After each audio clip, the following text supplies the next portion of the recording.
Stand before the Great Pyramid of Giza, and you'll feel it the weight of something extraordinary. Its towering limestone blocks fit together with such precision, even after thousands of years, that not a sheet of paper can slip between them. How did an ancient civilization, without modern tools or technology, achieve such perfection?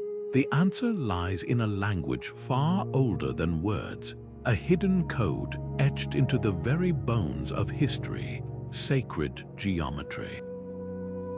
This isn't just about shapes and measurements. It's a bridge between the earthly and the divine, a secret woven into the world's most awe-inspiring monuments.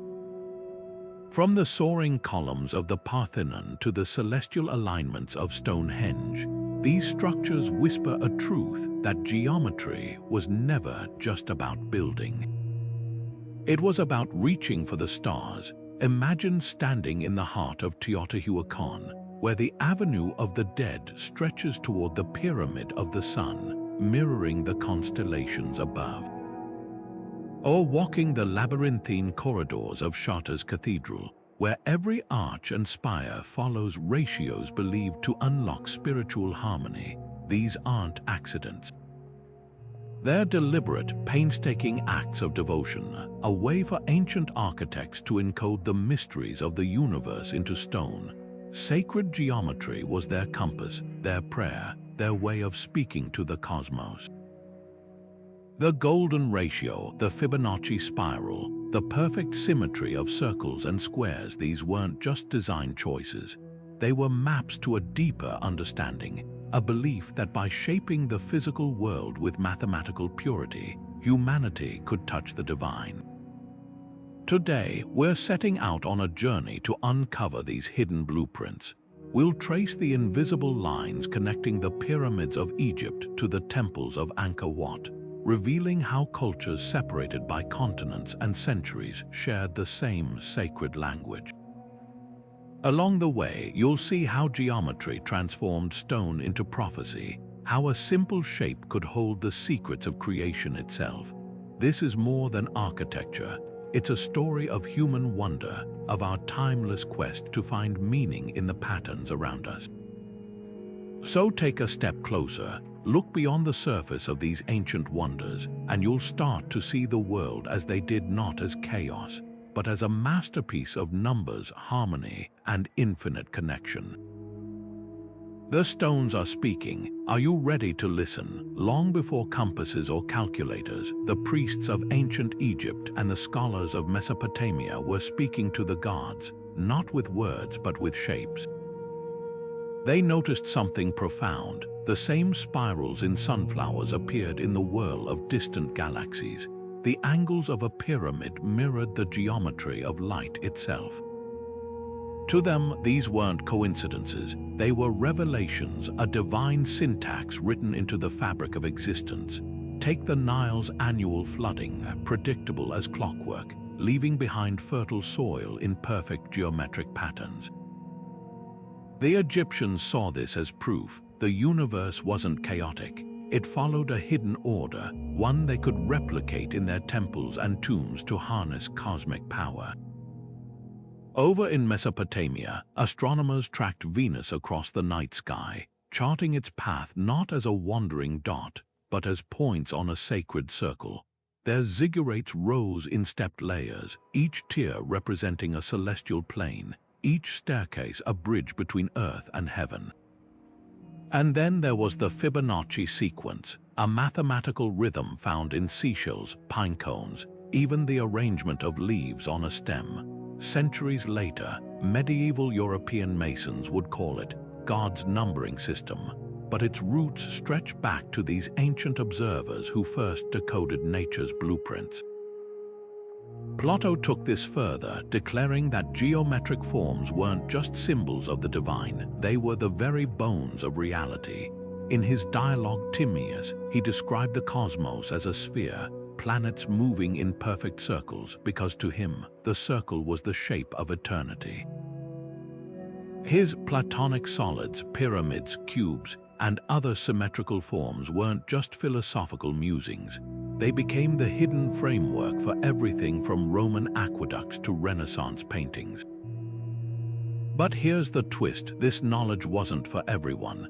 It was guarded like a sacred flame, passed down through mystery schools and guilds, whispered only to initiates who could wield its power responsibly. By the time this wisdom reached the architects of Gothic cathedrals, it had transformed into something even more potent. The Golden Ratio, approximately 1.618, was no longer just a number. It became the key to beauty, the proportion that made a rose petal or a human face feel effortlessly harmonious.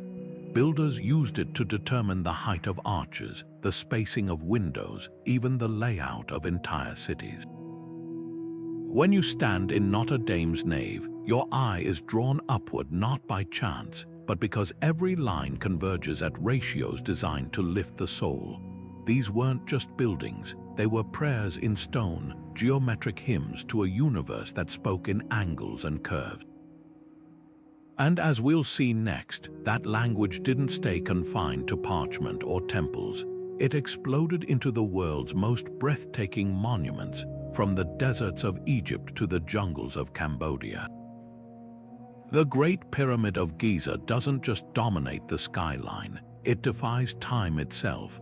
Built with a precision that still baffles engineers today, its four sides align almost perfectly with true north, deviating by less than a fraction of a degree. To put that in perspective, even with our modern satellites and laser-guided tools, achieving such accuracy would be a staggering feat. But the pyramid's secrets run deeper than alignment. Its original height multiplied by 43,200, the number of seconds in a day, equals the Earth's polar radius. Its base perimeter, divided by twice its height, gives us pi, the mathematical constant that defines circles. Coincidence? Hardly. The builders didn't just stack stones, they embedded the very measurements of our planet into their design. Then there's the Golden Ratio Phi, the same proportion found in everything from spiral galaxies to the human body. The pyramid's slope angles mirror this divine number, creating a shape that channels energy, light, and even sound in ways we're only beginning to understand. Venture inside and the mysteries multiply.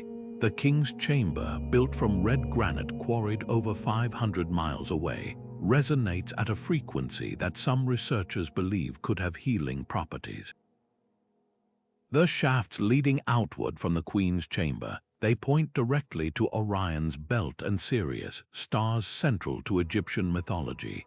This isn't just tomb architecture, it's a celestial map frozen in stone.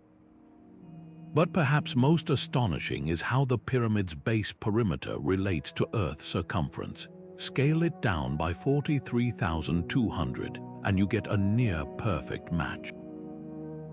The ancient Egyptians couldn't have known the planet's exact size, or could they? Some theorists suggest this knowledge came from a lost civilization, while others argue it was the product of advanced indigenous science, carefully preserved by priest astronomers. Whatever the truth, one thing is clear: the Great Pyramid wasn't built in isolation. From the stepped pyramids of Mesoamerica to the temples of ancient India, cultures across the globe replicated these geometric codes as if following a shared, sacred blueprint. How did they achieve such uniformity across continents and millennia? The answer might lie not in the stars above, but in the hidden threads connecting all human wisdom. Stonehenge rises from the English countryside like a frozen celestial dance, a ring of massive stones whispering secrets older than written history. Unlike the pyramid's sharp angles, Stonehenge embraces the circle, the most sacred shape in ancient geometry, echoing the cycles of the sun and moon. At dawn on the summer solstice, sunlight pierces through the heel stone, flooding the central altar in golden light. During the winter solstice, the sun sets perfectly between the towering trilithons, framing the sky in a spectacle that repeats with mathematical precision. This wasn't just a temple, it was a colossal stone calendar tracking seasons, eclipses, and even the moon's 18.6-year cycle. The monument's concentric rings, some intact, some now fragments, mirror the orbits of celestial bodies. The outer Sarsen circle, with its 30 upright stones, may represent the days of a lunar month. The inner horseshoe of blue stones aligns with specific lunar standstills, moments when the moon pauses at its farthest points in the sky. What's astonishing is the accuracy. These alignments required generations of observation, a lineage of sky watchers passing down knowledge without a single written word. And then there's the bluestone puzzle. These smaller, bluish-gray stones were dragged over 150 miles from the Preseli Hills in Wales, a journey that would have taken months, crossing rivers and valleys. Why? Geologists found these stones resonate with unique acoustic properties, ringing like bells when struck. To the builders, they may have been more than construction materials. They could have been conduits for sound, vibration, even healing. Centuries before Pythagoras formalized the ratios of harmony, Stonehenge's architects embedded them in stone. The spacing between certain trilithons follows the same musical intervals Pythagoras later linked to the music of the spheres. The diameter of the outer circle relates to the inner arcs by proportions found in sacred geometry worldwide, suggesting a universal language of form and number. This wasn't just local folklore, it was a shared cosmic blueprint. By the time Greek architects like Iktinos designed the Parthenon, these principles had been refined into an art. The Parthenon's columns lean inward slightly. Its base curves imperceptibly optical corrections that create perfect harmony to the human eye, all based on the same geometric truths first explored at Stonehenge. The circle had evolved into the golden rectangle, but the goal remained unchanged: to build bridges between earth and heaven, using geometry as the sacred mortar. From the solstice alignments of Stonehenge to the proportional mastery of Athens, humanity kept reaching for the same eternal patterns, as if remembering a forgotten hymn written in the language of shape and light. The Parthenon stands as a testament to geometry's power, not just to build, but to elevate the human spirit. At first glance, its rows of towering Doric columns appear perfectly straight, its marble surfaces flawlessly flat.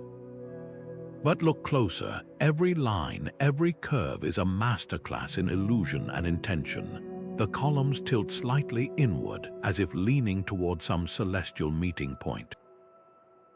The base bows upward almost imperceptibly, countering the human eye's tendency to see straight lines as sagging under weight.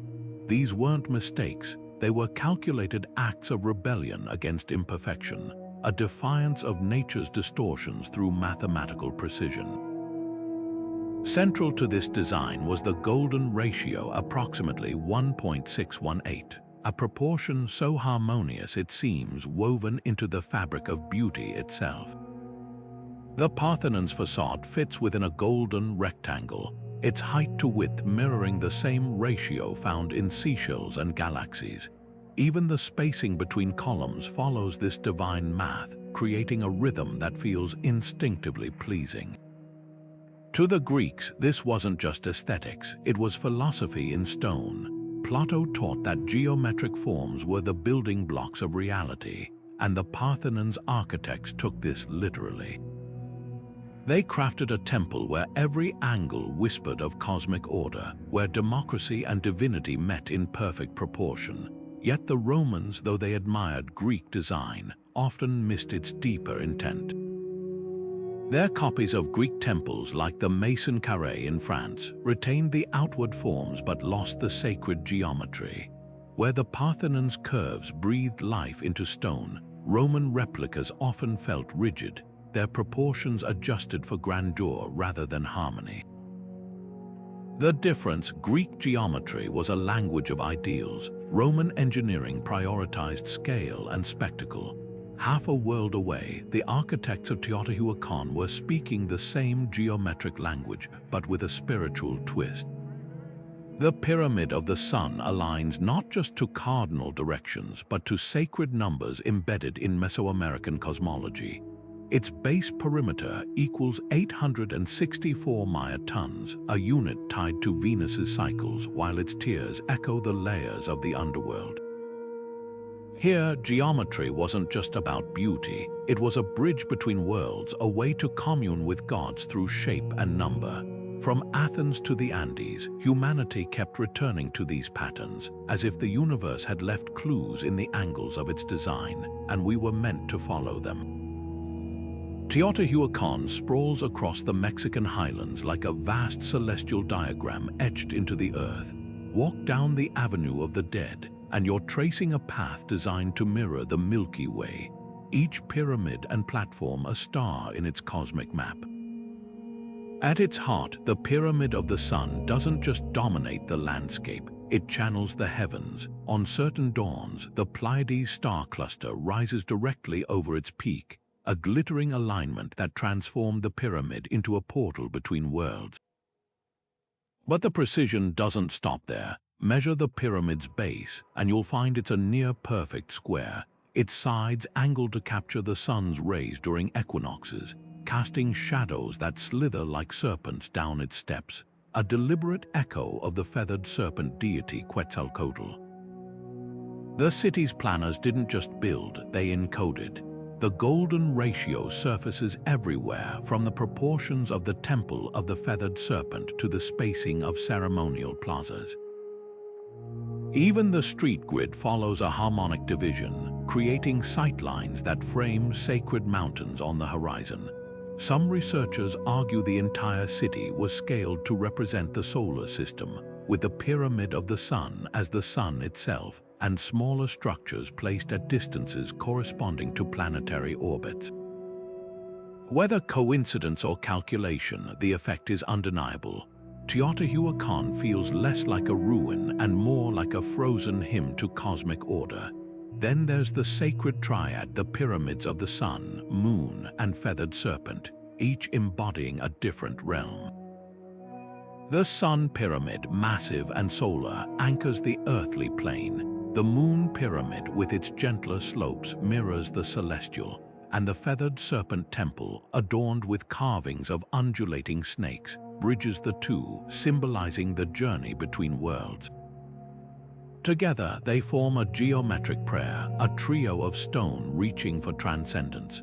Across the ocean, India's temple builders were pursuing the same truth, but with a twist. Where Teotihuacán's geometry mapped the cosmos, Hindu mandalas turned inward, using precise ratios to chart the path to enlightenment. Temples like Khajuraho's Kandariya Mahadev weren't just built, they were consecrated through mathematics. Every spire, every chamber followed the Vastu Purusha mandala, a grid that aligned human energy with universal forces. The sanctum, always a perfect square, housed the deity at the intersection of sacred lines, while the tower above it rose in fractal-like tiers, mirroring the ascent of consciousness. To walk through these spaces was to move through a three-dimensional meditation, each step a progression toward divine unity. From the highlands of Mexico to the plains of India, geometry wasn't just a tool, it was the sacred thread weaving humanity into the tapestry of the infinite. In the heart of India's sacred architecture lies a secret, a blueprint not of stone but of the cosmos itself. The Sri Yantra, an intricate geometric diagram composed of interlocking triangles and circles, isn't just art, it's a map of creation, a visual hymn to the universe's hidden order. Hindu temple builders didn't merely consult these mandalas. They built them, scaling them into towering spires and labyrinthine corridors. At Khajuraho, the Kandariya Mahadev temple rises like a fractal mountain, its countless carvings and tiered roofs echoing the infinite complexity of existence. Every inch follows the Vastu Purusha mandala, a grid that divides space into 64 squares, each governed by deities and cosmic forces. The sanctum, always a perfect square, sits at the center, the meeting point of earthly and divine, where geometry becomes prayer. Vastu Shastra, the ancient science of sacred space, goes beyond aesthetics. It's a belief that buildings can channel energy like living organisms, their proportions and alignments harmonizing with the rhythms of wind, water, and stars. Doorways face east to greet the rising sun, pillars taper to funnel spiritual energy upward, and the temple's height mirrors the human body's sacred ratios: foot to navel, navel to crown. Even the materials matter: sandstone for stability, marble for purity, each choice a geometric equation balancing the seen and unseen. Now, cross continents to Europe's Gothic cathedrals, and you'll find a strikingly different approach to the same truth. Where Indian temples sprawl horizontally, echoing the mandala's expansive symmetry, cathedrals like charters soar vertically, their ribbed vaults and flying buttresses reaching for the heavens. Yet both share a language of sacred geometry. The rose windows of Notre Dame, with their concentric circles and radiating spokes, are Western mandalas, stained glass portals to divine light. The cathedral's floor plan forms a cross, but measure its proportions, and you'll uncover the golden ratio, the same harmonic principle that shapes the Sri Yantra's triangles. The difference lies in intention. Gothic architects used geometry to inspire awe, to humble the worshipper beneath the weight of the infinite. Indian builders sought union, to dissolve the boundaries between devotee and deity through precise alignment. One reached upward, the other inward, yet both understood that the universe speaks in angles and arcs. As we turn next to the medieval master masons, keep this question close. How did they encode celestial mathematics into stone, and what secrets might still lie hidden in the curves of their arches? Step inside Chartres Cathedral, and the air itself seems charged with sacred mathematics. Above you, the ribbed vaults stretch like the branches of a stone forest, each intersection a precise geometric node transferring weight not just downward, but outward, defying gravity through the genius of proportion. This is architecture as alchemy, where geometry transforms heavy stone into weightless light. The cathedral's labyrinth, embedded in the nave floor, isn't just a decorative pattern. It's a walking meditation, a single path winding through 11 concentric circles with the same proportions as the famous labyrinth of Crete. To walk its twists is to trace the soul's journey toward divine union, each turn a calculated step in a sacred dance older than Christianity itself. Now, lift your eyes to Notre Dame's ravishing facade before the fire. Every element, the rose windows radiating spokes, the pointed arches converging lines, obeys the golden ratio. The west front divides vertically into sections measuring approximately 1.618, and 2.618, a progression found in nautilus shells and spiral galaxies. Even the spacing of the gargoyles follows harmonic intervals, as if the entire structure were frozen music. Medieval masons called this the sacred cut, a geometric trick using compass and straightedge to divide space into spiritually potent proportions. They didn't just build cathedrals, they composed symphonies in stone, where every arch and column vibrated with cosmic resonance. The rose windows, Chartres' north window alone, contains over 100 meticulously arranged stained glass panels, aren't mere decorations. They're cosmic diagrams, their tracery encoding planetary positions and alchemical symbols. The 12 petals of the central rosette mirror the zodiac, while the surrounding quatrefoils chart lunar cycles. Sunlight streaming through becomes divine illumination, painting the interior with ever-shifting geometries of colored light. For worshippers, this wasn't metaphor, it was metaphysics, a tangible fusion of earth and heaven. By the Renaissance, masters like Da Vinci would rediscover these secrets, sketching the Vitruvian man within both circle and square to echo the cathedral builder's quest for divine proportion. But where Gothic architects sought to humble humanity before God's grandeur, Renaissance thinkers placed man at the center of this geometric perfection. The circle became a mirror reflecting not just the cosmos, but the human soul's capacity to comprehend it. From the vaulted heavens of Chartres to Da Vinci's notebooks, one truth endured. Geometry was the language in which the universe wrote its poetry, and humanity, whether kneeling in prayer or wielding a compass, was learning to read. Da Vinci's Vitruvian Man isn't just a sketch, it's a manifesto. With one elegant stroke of his pen, he captured the Renaissance's boldest idea, that the human body itself is a blueprint of the cosmos. The figure's outstretched limbs touch both a circle and a square, symbolizing the union of celestial perfection and earthly order. But this wasn't mere symbolism.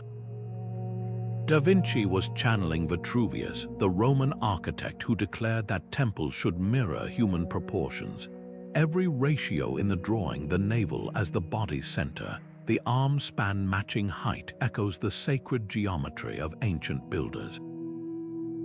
To Da Vinci, this wasn't just art, it was proof that divinity lived in the bones of geometry, waiting to be measured. Meanwhile, Filippo Brunelleschi was putting these principles to stone. Facing the impossible task of crowning Florence's cathedral with the largest dome since the Pantheon, he turned not to brute force but to geometry, his secret. A double-shelled design based on the pointed Gothic arch reinforced by 8 hidden ribs following the octagon's sacred symmetry. He didn't just replicate Roman engineering, he surpassed it by rediscovering their geometric codes. The dome's curvature precisely matches the Golden Ratio, while its height equals its width, creating a perfect hemisphere that seems to hover weightlessly. Brunelleschi didn't use scaffolding, he used math, laying each brick along invisible compass lines that converged like spokes of a cosmic wheel. Da Vinci's obsession with squaring the circle, a problem symbolizing the marriage of finite and infinite, consumed his notebooks. Page after page, he wrestled with compass and ruler, trying to reconcile the circle's boundless curve with the square's rigid angles. To him, this wasn't just a puzzle, it was the key to existence. His studies of heart valves mirrored spiral vortices, while his designs for centralized churches echoed the Vitruvian man's proportions. Even his unfinished adoration of the Magi hides a geometric grid beneath its figures, transforming biblical scene into sacred diagram. This revival didn't fade with the Renaissance. Secret societies like the Freemasons became custodians of these geometric truths, embedding them in symbols and rituals. Their compass and square emblem isn't just a tool, it's a coded reminder of the Vitruvian ideal. Masonic lodges were laid out as geometric microcosms, their pillars echoing Solomon's temple, their staircases counting the steps to enlightenment. When Thomas Jefferson designed Monticello or the U.S. Capitol's planners mapped Washington, D.C. as streets, they weren't just borrowing classical aesthetics. They were invoking a lineage stretching back to Da Vinci's notebooks, to Brunelleschi's dome, to the moment humanity first realized that to measure the world was to touch the mind of its maker. Freemasonry's compass and square aren't just symbols, they are a bridge across millennia, connecting Renaissance thinkers to the pyramid builders of old. Step into a Masonic lodge and you'll find floors checkered like the dualities of existence, pillars named after Solomon's temple, and ceilings painted with celestial maps. These weren't arbitrary choices. The compass, drawing perfect circles, represented the divine and infinite. The square, crafting precise angles, stood for the material world. Together, they formed a language, one whispered by Egyptian priests, etched into Gothic cathedrals, and now encoded in the very streets of Washington, D.C. Look at Pierre Charles L'Enfant's original plan for the Capitol, and you'll see geometry as governance. The mall stretches like an arrow pointing to the Capitol, its axis aligned not just for grandeur but to mirror the sun's path on the summer solstice. The Washington Monument, originally intended as a pyramid, anchors a hidden pentagram formed by connecting key landmarks, a pattern some claim echoes the Masonic tradition of sacred alignment. Even the White House and Capitol stand at reciprocal golden ratio points within the city grid. Coincidence? Unlikely. Freemasons like George Washington and Benjamin Franklin didn't just shape a nation. They designed its heart using the same geometric principles that guided the builders of Teotihuacán and Chartres. But let's dispel the shadows, the all-seeing eye on the dollar bill, less a conspiracy and more a Renaissance emblem of divine oversight, borrowed from earlier traditions. The unfinished pyramid beneath it, a nod to the Great Seal's motto Novus Ordo Seclorum, a new order of the ages, built on ancient wisdom. Freemasonry's genius wasn't in secrecy but in synthesis, repackaging sacred geometry for an age of reason. Unlike Eastern Mandalas, which sought spiritual union through meditation, Masons applied these ratios to courthouses and constitutions, turning cosmic harmony into civic order. Today, science catches up to symbolism. Biophysicists find the golden ratio in DNA's spiral, astrophysicists in galaxy clusters. The same proportions that dictated temple layouts now optimize solar panels and acoustic halls. Perhaps the ancients weren't mystics but proto-scientists, decoding a universal language we're only now relearning. The stones they left behind aren't just relics, they're invitations to keep measuring, keep building, and keep listening to the shapes the universe leaves in its wake. What if the ancients weren't just mystics but the first true scientists? Modern researchers are uncovering something astonishing. The same geometric patterns revered in sacred temples now appear in the fabric of reality itself. Take DNA, the blueprint of life. Its double helix twists at an angle of 34 degrees, precisely matching the Fibonacci sequence's growth pattern, where each number is the sum of the two before it. Zoom out to a galaxy's spiral arms or the curl of a breaking wave, and you'll find that same mathematical rhythm. This isn't poetic metaphor, it's measurable fact. The golden ratio, once dismissed as mystical obsession, now surfaces in quantum physics, where subatomic particles arrange themselves in geometric lattices, mirroring the Sri Yantra's interlocking triangles. Even the branching of neurons in our brains follows fractal patterns, the very same recursive shapes carved into the walls of Cambodia's Ankerwatt. Archaeologists armed with LIDAR technology are making equally startling discoveries. Beneath the jungles of Central America, lasers reveal entire cities laid out as cosmic mandalas. Tukol's temples align not just to solstices, but to harmonic intervals found in musical scales.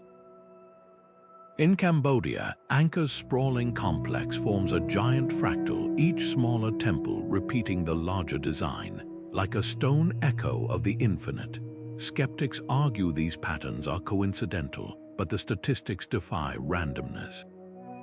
When researchers analyzed over 200 ancient sites, they found golden ratios appearing with a frequency exceeding 95% confidence intervals. That's not chance, that's intention, yet some mysteries resist even modern tools. In Turkey's Göbekli Tepe, circles of megaliths predating Stonehenge by 6,000 years display precise geometric arrangements, but no one knows how or why. The site's builders left no written records, only stones whispering of a lost geometric language. Similarly, Japan's underwater Yonaguni monuments, with their stepped terraces and perfect right angles, challenge our timeline of civilization. Were these monuments accidents of nature or evidence of a global architectural code erased by time? Perhaps the most humbling realization is this: science hasn't debunked sacred geometry, it's validated it. The universe speaks in shapes, and our ancestors, without satellites or supercomputers, learned to listen. Now, as quantum physicists map the fractal nature of reality and biologists decode the geometric rules of growth, we're left wondering, were the ancients measuring the cosmos, or was the cosmos measuring them? The stones keep their secrets, but every new discovery pulls us deeper into the greatest story ever written, the one etched in angles, spirals, and the silent music of the spheres. Ankerwatt rises from the Cambodian jungle like a stone hymn to the cosmos.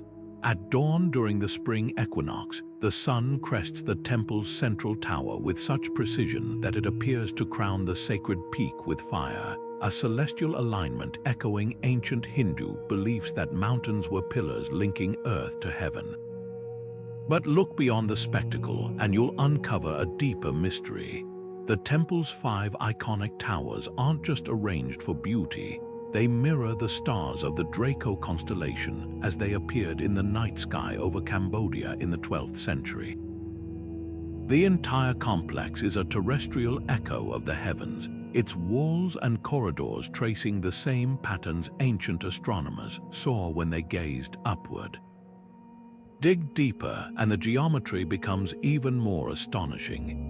Ankerwatt's design is fractal, a repeating pattern where smaller elements mirror the whole. The central tower is surrounded by concentric galleries, each shrinking in scale but identical in proportion, like a mandala rendered in stone. Even the moats, often dismissed as mere defenses, form perfect rectangles whose ratios match the harmonic intervals of Vedic cosmology.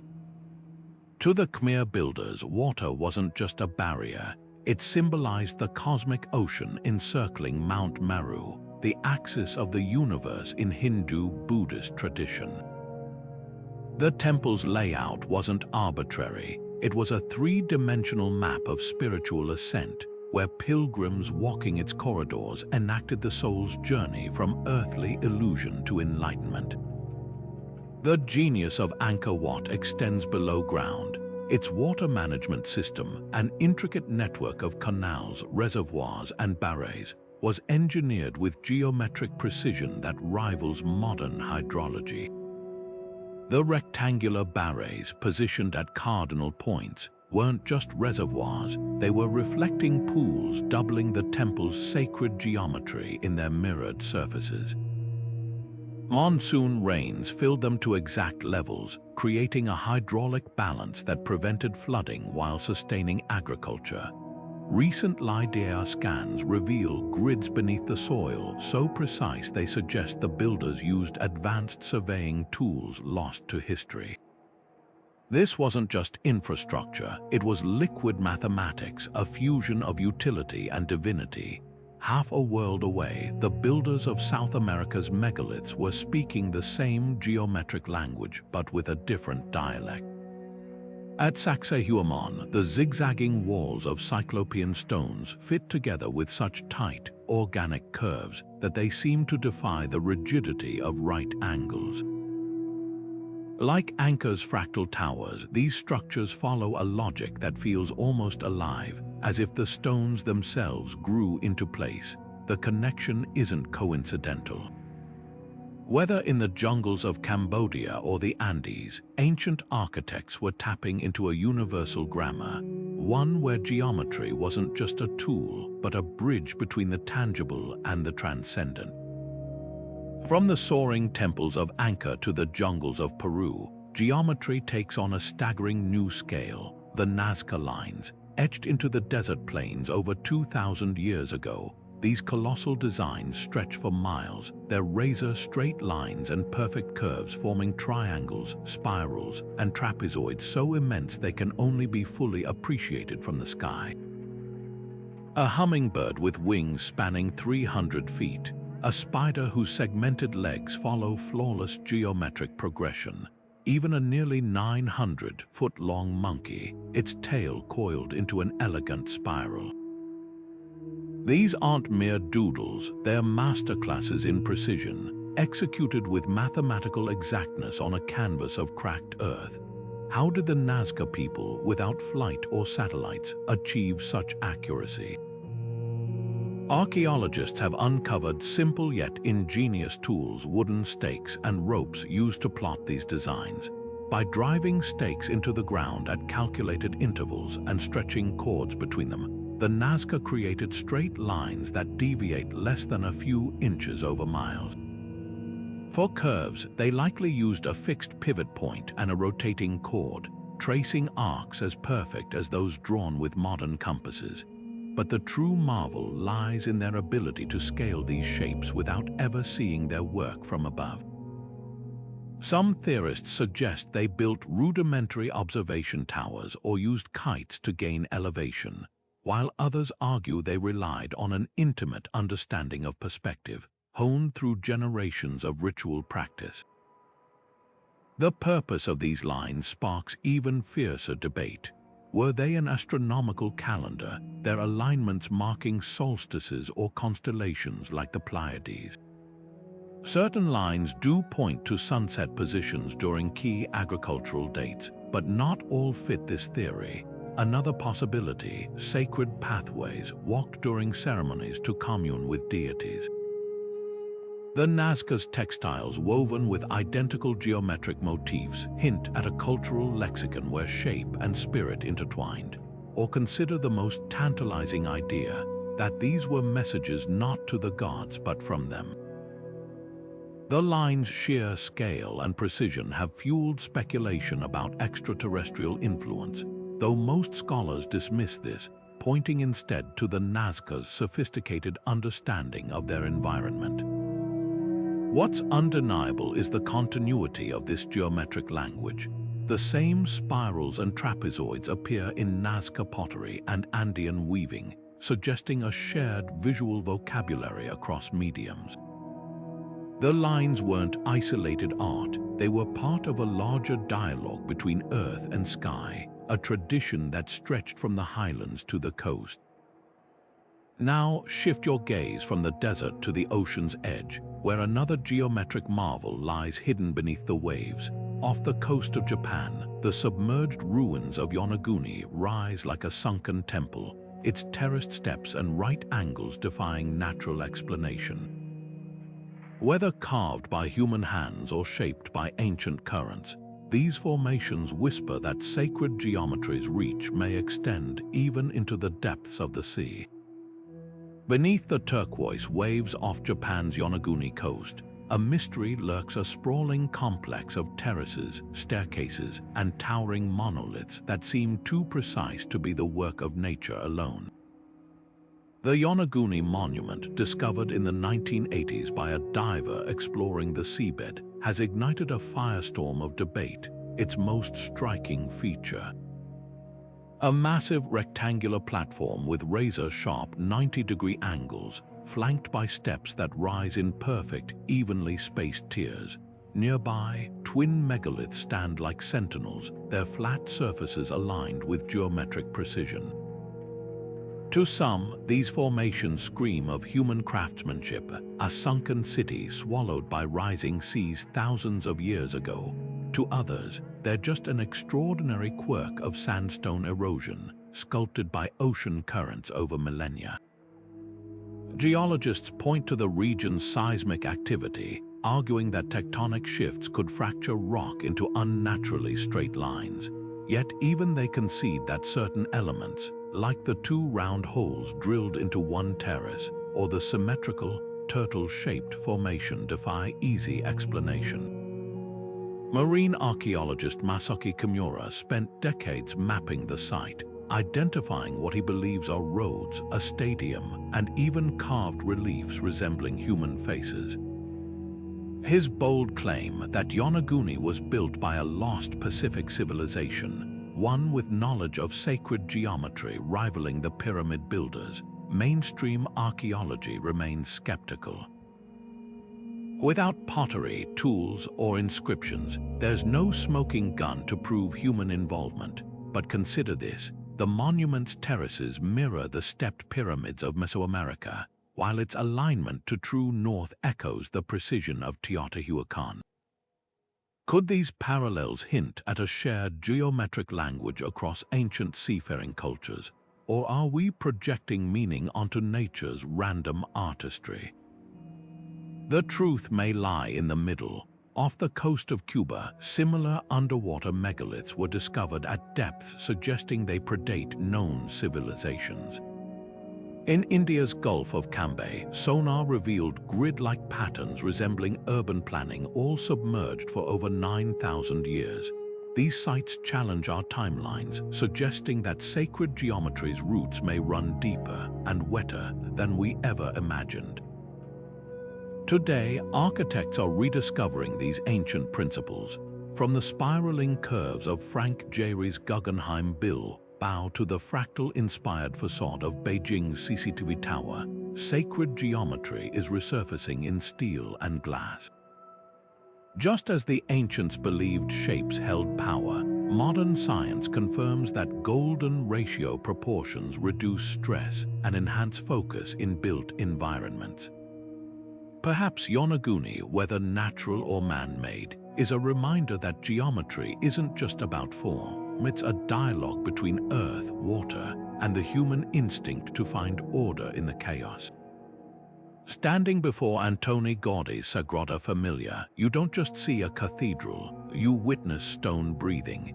Its spires twist like trees reaching for sunlight, while the vaulted ceilings bloom with hyperbolic paraboloids, geometric forms found in swirling galaxies and the wings of dragonflies. Gaudi didn't just design a building, he channeled nature's blueprints, insisting, "The great book of architecture is written in the forest, the waves, the mountains." Every column branches like a living organism, distributing weight with the same fractal efficiency as a oak's roots. Even the stained glass windows scatter light in patterns mirroring photosynthesis, as if the structure itself were alive. This isn't mere ornamentation, it's sacred geometry reborn, where mathematics and mysticism fuse into something transcendent. Now, shift your gaze to Dubai's Burj Khalifa, piercing the sky like a modern-day ziggurat. Its tapering silhouette isn't just for awe, it's a masterclass in the golden ratio. Each tier's width narrows by approximately 1.618, the same proportion that governs seashells and hurricanes, granting the tower both ethereal elegance and resistance to desert winds. The architect Adrian Smith openly drew inspiration from the spiral minarets of ancient Samarra, proving that even in our age of steel and glass, the old geometric codes still hold power. The Burj's foundation mimics the geometry of a desert flower, its petals radiating stability, a silent nod to how nature solves engineering problems with shapes honed over millennia. Across the globe, the Eden Project in England takes this further, its biomess embodying biomimicry at its purest. The hexagonal and pentagonal panels of these geodesic domes replicate the molecular structure of carbon crystals, creating lightweight yet indestructible shelters for thousands of plant species. Architect Nicholas Grimshaw didn't just borrow from nature's geometry. He let it dictate the design, resulting in structures that regulate temperature and humidity as effortlessly as a leaf. Here, sacred geometry isn't esoteric, it's ecological, a blueprint for sustainable coexistence with the planet. Today's architects aren't just reviving ancient principles, they're reimagining them for a world in crisis. From Zaha Hadid's fluid, parametric designs where algorithms generate curves too complex for traditional drafting, to Stefano Bowery's vertical forests, where skyscrapers merge with Fibonacci-spaced greenery, the line between building and organism blurs. The question lingers, are we rediscovering lost wisdom, or are we, armed with supercomputers and carbon fiber, finally catching up to what the ancients always knew? The stones of Sagrada Familia whisper one answer, while the bird's mirrored facade reflects another. That geometry, sacred or scientific, remains humanity's most enduring dialogue with the cosmos. Critics often wave away sacred geometry as mere coincidence, our brains tricking us into seeing patterns where none exist. They argue that given enough time and enough monuments, some will inevitably align with mathematical constants purely by chance. But then there's the Great Pyramid, where the ratio of its perimeter to its height equals 2 times pi to an accuracy of 99.9%. The odds of that happening randomly, astronomically low. Similarly, the angles of the Pyramid of the Sun at Teotihuacán match the latitude of its location with eerie precision, allowing it to function as a solar calendar. These aren't vague resemblances, they're deliberate, measurable feats of engineering that defy simple explanations. Psychologists call this tendency apophenia, the human impulse to find meaning in randomness. We're wired to seek order, to connect dots even when they're not meant to be connected. Yet when multiple cultures, separated by oceans and millennia, independently embed the same golden ratio into their temples, skepticism starts to feel like willful denial. Take the Parthenon and Ankerwatt, one rooted in Greek philosophy, the other in Hindu cosmology, yet both designed with near-identical harmonic proportions. Could this really be collective coincidence, or is there a deeper thread woven through human consciousness? The debate takes a sharper turn when lost technologies enter the picture. Mainstream archaeology insists ancient builders worked with rudimentary tools, attributing their precision to painstaking trial and error. But how do we explain the laser-like cuts in Peru's Sacsayhuaman stones, or the way Baalbek's megaliths weighing over 1,000 tons were quarried and lifted without cranes or pulleys? Some theorists propose forgotten sciences like acoustic levitation or advanced astronomy, passed down through secret societies. Others suggest even wilder ideas, extraterrestrial influence or interdimensional knowledge. While these theories often lack hard evidence, they force us to confront an uncomfortable truth: our ancestors may have understood forces we're only beginning to rediscover. Perhaps the most compelling argument lies in spirituality. For ancient architects, geometry wasn't just math, it was meditation. Hindu mandalas, Celtic knotwork, Islamic tessellations all use repetitive, precise shapes to induce trance-like states, bridging the material and spiritual worlds. The labyrinth at Chartres, walked by pilgrims for centuries, isn't a maze but a single, winding path meant to quiet the mind and awaken intuition. In this light, sacred geometry becomes less about proving cosmic intent and more about experiencing it, a tool for transcendence etched into stone. Whether you see these patterns as divine blueprints or psychological comfort, their power endures. They remind us that in a chaotic universe, harmony is never an accident, it's an invitation. In a quiet Tibetan monastery, a monk traces his fingers over a mandala made of colored sand, a fleeting masterpiece of concentric circles, squares, and lotus petals. With every grain placed, he isn't just creating art, he's mapping the universe across continents and centuries, from Kabbalists sketching the tree of life to Sufi mystics whirling in geometric harmony. Sacred shapes have served as portals to the divine. At the heart of this lies the flower of life, an ancient symbol found etched into Egyptian temple walls, carved in Chinese temples, and woven into Celtic manuscripts.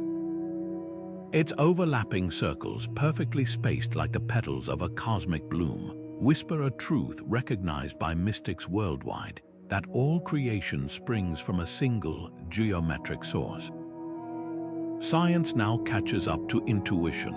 Brain scans of meditators focused on mandalas reveal something extraordinary. Their neural activity syncs with the patterns they're visualizing.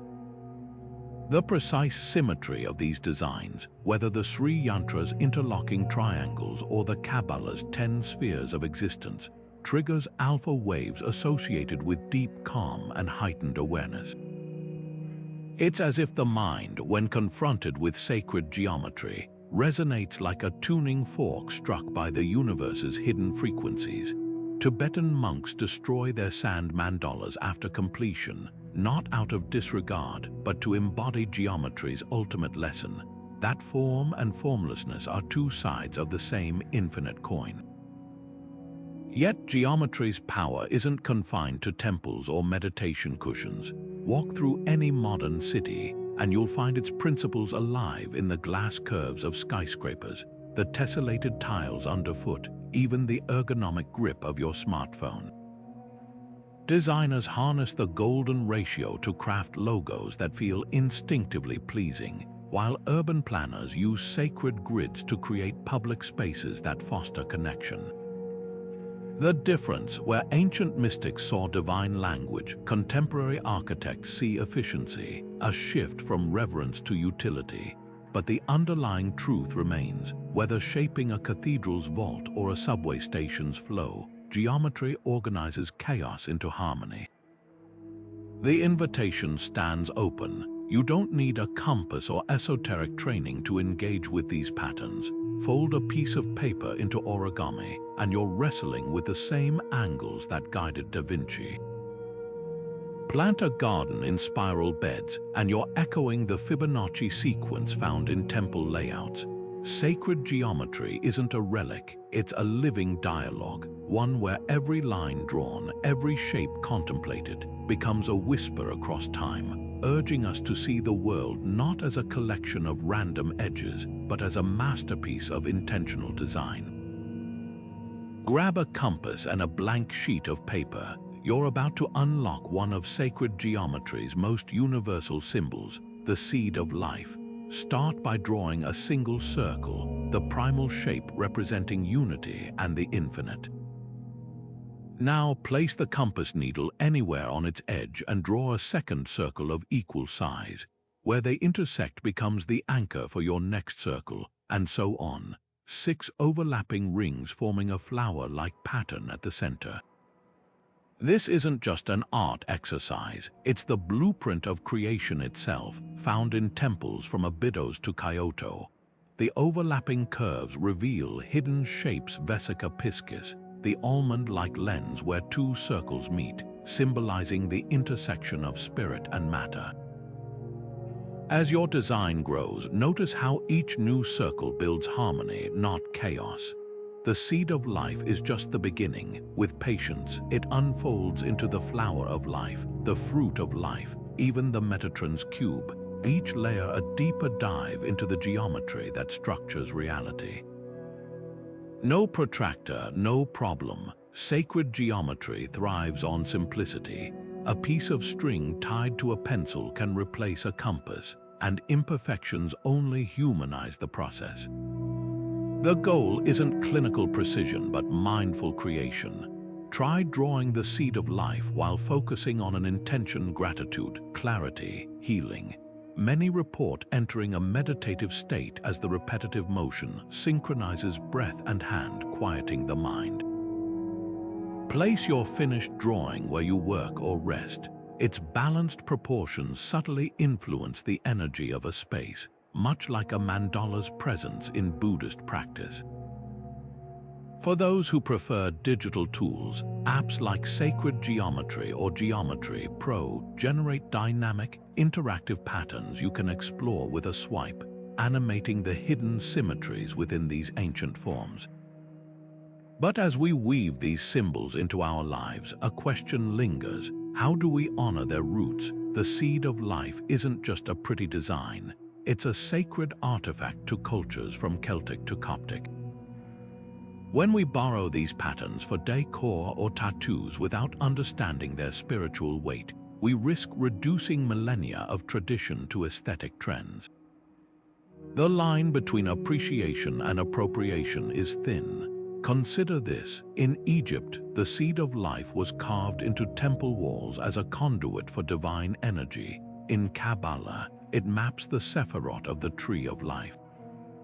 Engaging with these symbols respectfully means learning their stories, acknowledging their origins, and perhaps even supporting the living traditions that preserve them. Sacred geometry isn't a relic to claim, it's a shared inheritance, whispering across time to remind us that beauty and meaning are forever intertwined. The line between honoring ancient wisdom and exploiting it is thinner than a razor's edge. Consider the Sri Yantra, a sacred diagram etched into temple floors for millennia, believed to harness cosmic energy. Today, it's slapped onto yoga mats and coffee mugs, divorced from its spiritual roots, or Native American medicine wheels, once used for ceremonial healing, now reduced to trendy jewelry. This isn't just borrowing, it's strip mining cultures for aesthetics while ignoring their profound contexts. Indigenous elders like Chief Arvol-looking horse, keeper of the white buffalo calf pipe, warn that when symbols are taken without permission or understanding, their sacredness is diluted, like watering down medicine until it loses potency. Yet appreciation isn't appropriation. The key lies in reverence and reciprocity. When mathematician Robert Lawler studied Aboriginal sand drawings, he didn't just replicate their patterns. He spent years learning their stories, earning trust, and acknowledging their origins in his work.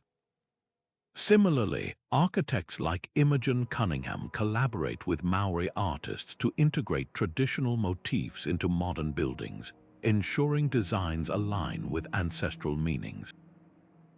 The difference: one approach consumes, the other converses. It's about asking, who does this knowledge belong to, and how can I engage without erasing its guardians?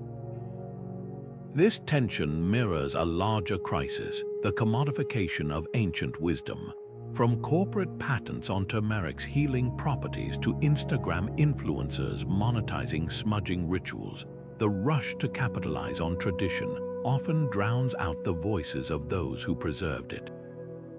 Organizations like the Traditional Knowledge Digital Library in India now document indigenous innovations to prevent biopiracy, proving that protection and progress can coexist. Sacred geometry, too, faces this crossroads. When researchers study the acoustic properties of Mayan pyramids or the fractal precision of Hindu temples, are they extracting data or collaborating with living traditions? The future of this field hinges on ethical stewardship. Universities like California's CI's now pair geometry research with indigenous epistemology, blending laser scans of megaliths with oral histories. Open access projects like the Global Sacred Sites Initiative map sacred geometries worldwide, but always with local custodians as co-authors, not footnotes. Perhaps the next chapter won't be about discovering hidden codes, but recovering lost dialogues where science listens as much as it measures, and ancient knowledge isn't framed as a puzzle to solve, but a conversation to join. The compass points forward, but the path must honor the hands that first drew the circle. Artificial intelligence is now peering into the past with digital eyes, uncovering geometric secrets hidden in artifacts too faded or fragmented for the human gaze. In the dim corridors of forgotten archives, machine learning algorithms sift through thousands of pottery shards, temple reliefs, and scrolls, detecting recurring geometric motifs that once eluded scholars.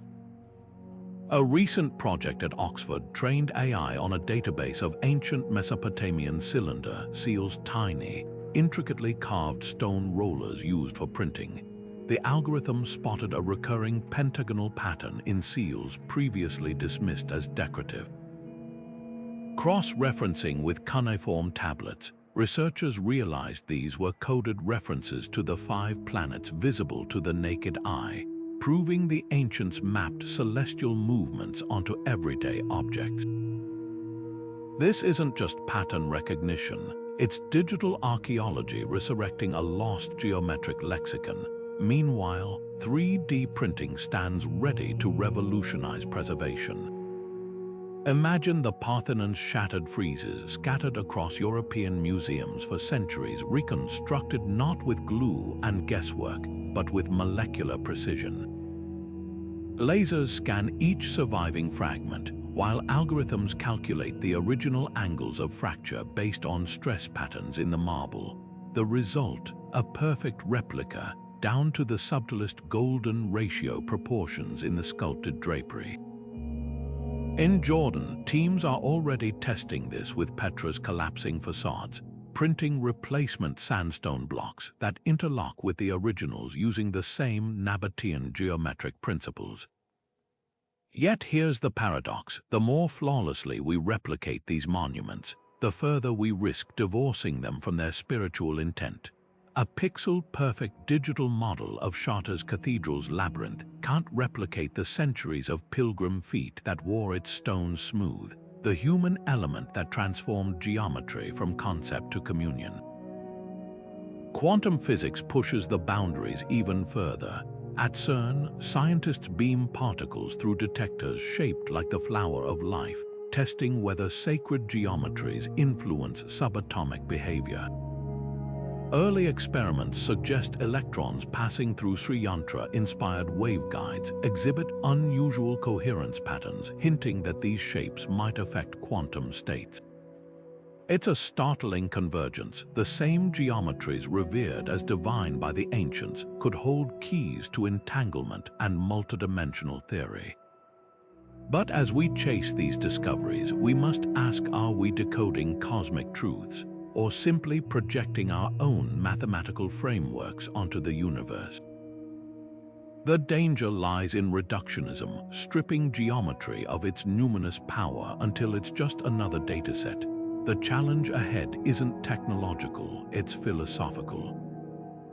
How do we harness AI's analytical might without reducing Ankerwatt's fractal towers to mere algorithms? Can 3D printing restore the body of a monument without losing its soul? As quantum physicists flirt with the idea that reality itself might be geometric at its core, we stand at a crossroads between two worlds, one where geometry is a tool and another where it remains a bridge to the sacred. This journey from Giza's celestial alignments to the quantum lab's sterile detectors reveals a thread woven through human history. We've always sought order in the chaos, using shapes to touch the ineffable. Whether carved in stone or rendered in pixels, geometry remains our most enduring dialogue with the cosmos. The stones still speak. The question is, in our rush to listen with machines, will we remember how to hear with our hearts? From the pyramids of Giza to the spiraling galaxies above us, sacred geometry reveals a truth that transcends time. We are all fluent in a silent language written into the fabric of existence. This isn't just about ancient architects or modern scientists. It's about the human impulse to find harmony in chaos, to carve meaning into stone, and to whisper back to the universe in shapes it understands. Every culture that raised a temple, every civilization that mapped the stars, was answering the same call to align the earthly with the eternal, using compass and chisel as their translators. Consider the humble circle, drawn in sand by a child or etched into a cathedral's rose window. It's the same shape that planets trace in their orbits, that cells form when they divide, that prayer wheels spin into motion. The Golden Ratio isn't confined to Renaissance paintings. It pulses in the chambers of your heart and the unfurling fronds of a fern. These patterns aren't coincidences, they're conversations. When medieval masons laid out Chartres' labyrinth or Khmer engineers angled Anker's towers to catch the equinox sun, they weren't just building. They were joining a dialogue that began when the first human looked up and wondered why the stars arranged themselves as they did. What's extraordinary is how this dialogue evolves without losing its essence. The same geometry that guided Inca stonemasons now informs the curves of sustainable architecture, where buildings mimic termite mounds to regulate temperature naturally. The fractal algorithms that shaped Hindu temple towers now optimize Wi-Fi signals in crowded cities. Science hasn't replaced sacred geometry. It's given us new vocabulary to describe its magic. When quantum physicists find the Fibonacci sequence in electron orbitals or neurologists map mandala-like neural networks, they're not debunking ancient wisdom. They're confirming it with microscopes and mathematics. So where does this leave us? Not as passive observers, but as participants. You don't need a compass or a degree in physics to join this millennia-old exploration. Notice how the veins of a leaf mirror the branches of a river delta, how the spiral of a seashell echoes the whirl of a distant galaxy. Even your smartphone's sleek design owes a debt to the golden rectangle, proof that these principles aren't relics but living tools. As Da Vinci urged, learn how to see. Realize that the same geometric truths that lifted Gothic cathedrals toward heaven are woven into the everyday, the honeycomb of your breakfast toast, the radial symmetry of a bicycle wheel, the hexagonal tiles underfoot at the subway station. Which monument's geometry left you breathless? Was it the precision of the Great Pyramid, the celestial choreography of Stonehenge, or the fractal poetry of Ankerwatt? Drop your answer below, because this isn't just history. It's a story we're still writing, one shape at a time. Look around right now, whether you're holding a coffee cup or scrolling on your phone, and you'll spot sacred geometry hiding in plain sight.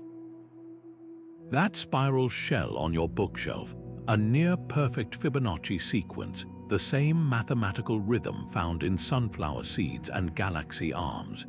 Even the storm clouds rolling in have a secret. Their swirling patterns mirror the golden ratio, nature's favorite blueprint for balancing power and grace. And don't think corporations haven't noticed. Apple's iconic logo isn't just a bitten fruit.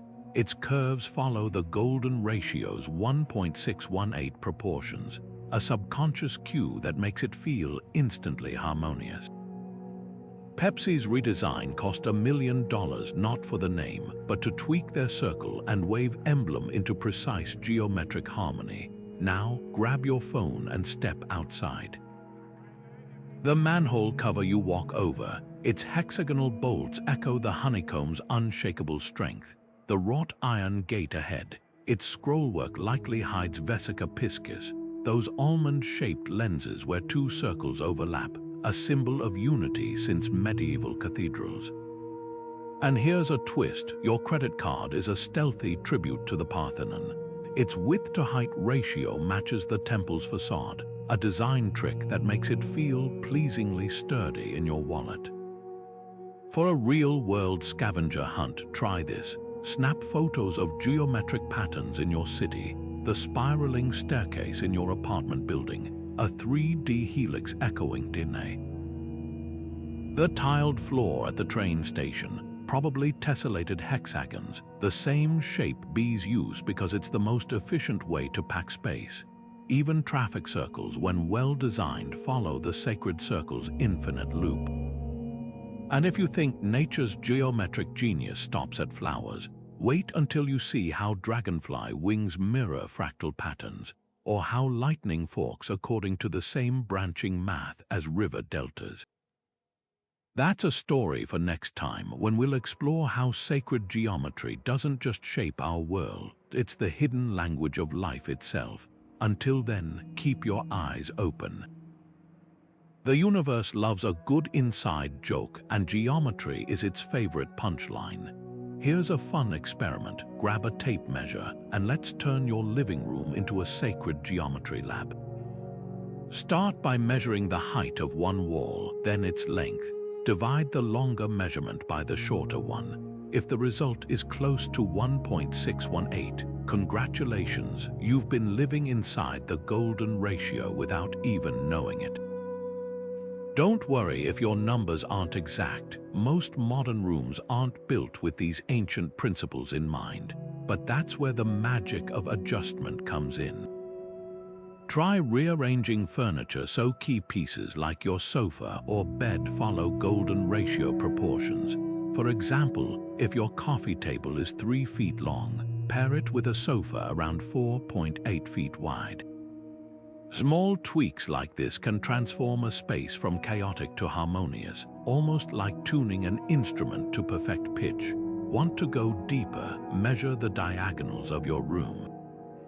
In sacred geometry, balanced spaces often have diagonals that relate to each other in whole number ratios. Think 3 to 4 or 5 to 8. If your room feels oddly tense or unwelcoming, uneven diagonals might be the hidden culprit. A simple fix: hang a large mirror or artwork to visually rebalance the space. Mirrors are geometric power tools. They amplify light, expand perception, and can even correct awkward angles by reflecting more harmonious parts of the room. For those ready to geek out, we've created a free downloadable guide packed with tips, from arranging plants in Fibonacci spirals to choosing rug sizes that align with your room's natural ratios.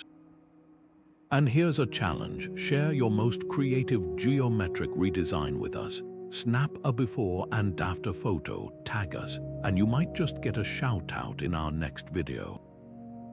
The most ingenious submission: we'll analyze your space's sacred geometry live and suggest bonus tweaks to elevate the energy even further.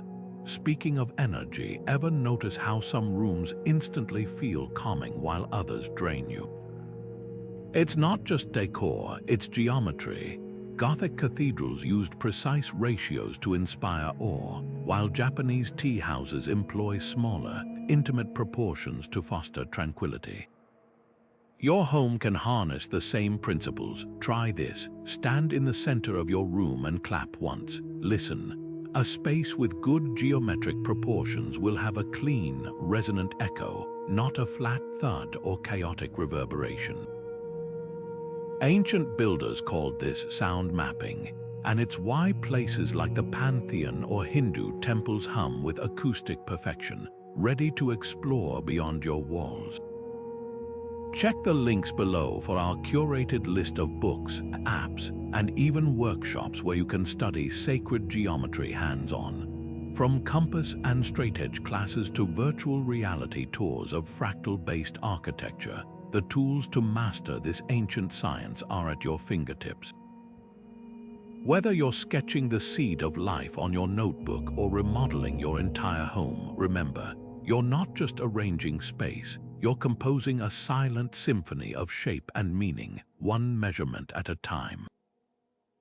If you're itching to dive deeper into the world of sacred geometry, let's start with the books that have become cornerstones of the field. Drunvalo Melchi's Dex, The Ancient Secret of the Flower of Life, isn't just a book, it's a journey. Melchi's Deck weaves together physics, spirituality, and ancient wisdom, unpacking how the flower of life pattern appears in everything from Renaissance art to the molecular structure of water. For a more hands-on approach, Robert Lawler's Sacred Geometry, Philosophy and Practice is like a masterclass in compass and straightedge, guiding you through the construction of everything from the Vesica Piscis to the golden spiral. Lawler doesn't just show you the shapes, he reveals their philosophical underpinnings, connecting Plato's solids to the meditative practices of Tibetan monks. Prefer visual storytelling? The documentary The Pyramid Code is a game changer. It challenges conventional Egyptology by exploring how the pyramids might have been energy generators, their chambers and passages tuned to specific frequencies. Then there's Journeys to the Edge of Consciousness, which ties geometric patterns to altered states of perception, suggesting that ancient mystics might have accessed these shapes through visionary experiences. Both films are available on major streaming platforms, perfect for a thought-provoking movie night. For those who learn by doing, free online courses like Coursera's Geometry in Art and Architecture or Khan Academy's Islamic Geometric Patterns offer step-by-step tutorials. You'll learn to draft intricate tessellations or reconstruct the geometric grids behind Gothic rose windows. No expensive tools required, just a pencil and patience. And don't overlook YouTube channels like Sacred Geometry Decoded, where animators break down complex patterns into bite-sized, mesmerizing visuals. The real magic happens when you blend these resources. Read a chapter from The Ancient Secret, then watch a documentary segment, and finally, try sketching the patterns yourself.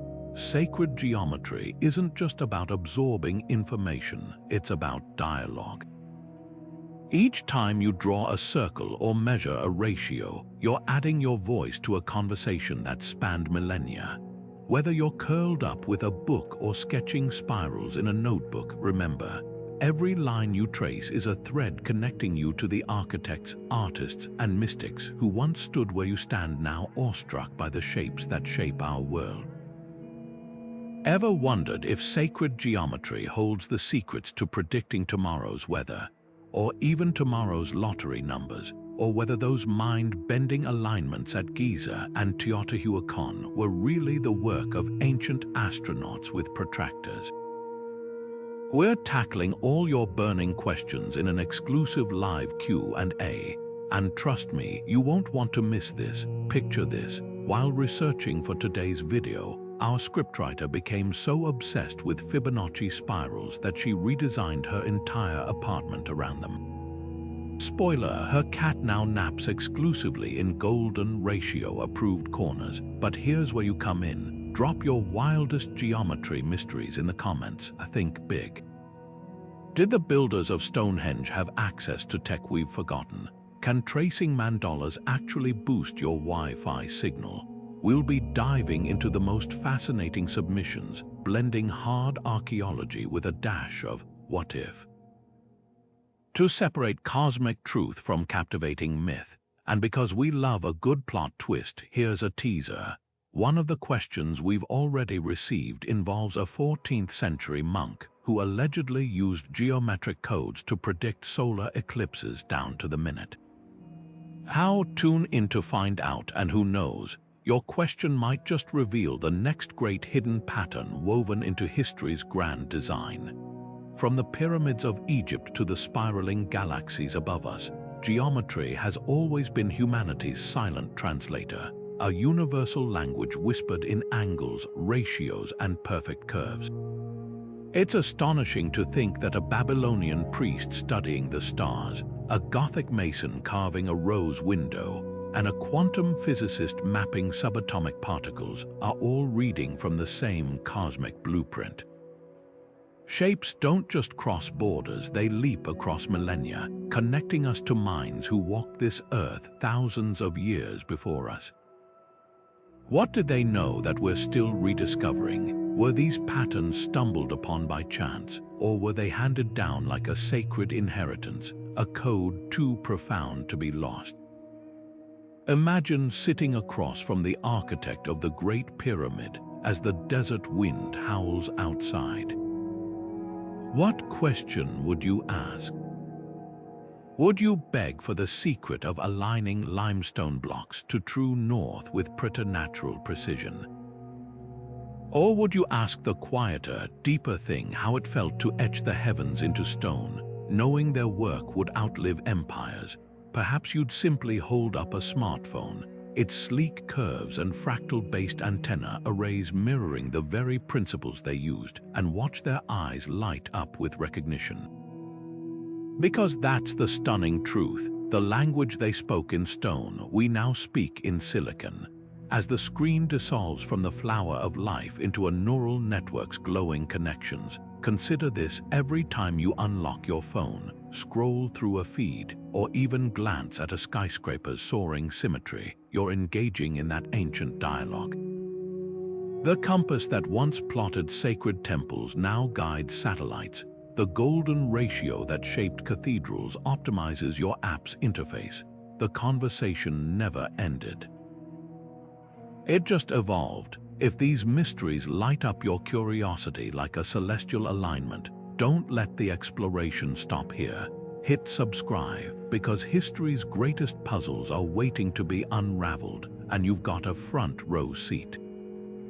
Until next time, keep looking closer. The universe loves leaving clues.